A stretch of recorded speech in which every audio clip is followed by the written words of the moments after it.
Hello everyone, welcome to my YouTube channel. আশা কৰো আপোনালোক সকলোবোৰ ভালে আছে আৰু সমপৰিয়ালে ওলাইছো খুব ধুনীয়া এডোখৰ ঠাইলৈ যাবলৈ আৰু যিখন ঠাইৰ বিষয়ে বৰ বিশেষ ক'বলগীয়া একো নাথাকে আৰু সকলোৱে জানে, সকলোৱে গৈছে, সকলোৱে দেখিছে আৰু সেই ঠাইখনৰ মনোৰঞ্জন সকলোৱে লৈছে আৰু খুব ধুনীয়া পৰিৱেশ আৰু খুব ধুনীয়া পৰিৱেশৰ মাজেৰে গছ-গছনিৰে ভৰা খুব ধুনীয়া এটা ৰাস্তাই দি গৈ আছো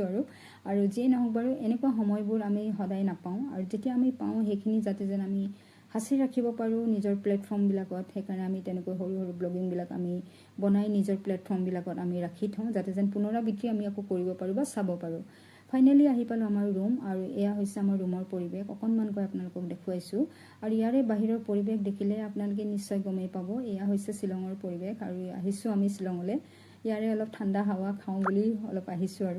আৰু সেই আপোনালোকক অকনমানকৈ দেখুৱাইছো আমাৰ লৰা দুটাই কিন্তু বহুত ভাল পাইছে দে ইয়াৰে পৰিৱেশ পাই যেহেতু অসমত বহুত গৰম গুৱাহাটীতটো আৰু থাকিবই নোৱাৰি গৰমৰ উৎপাত নহয় জানো আমি সকলোৱে জানো আৰু সেই আপোনালোকক অকনমানকৈ ইয়াৰে পৰিৱেশ দেখুৱালো নিশ্চয় লগ পাই থাকিম পুনৰ এটি ভিডিঅ লৈ আজিলৈ আহিছো পুনৰ লগ পোৱাৰ আশাৰে বাই বাই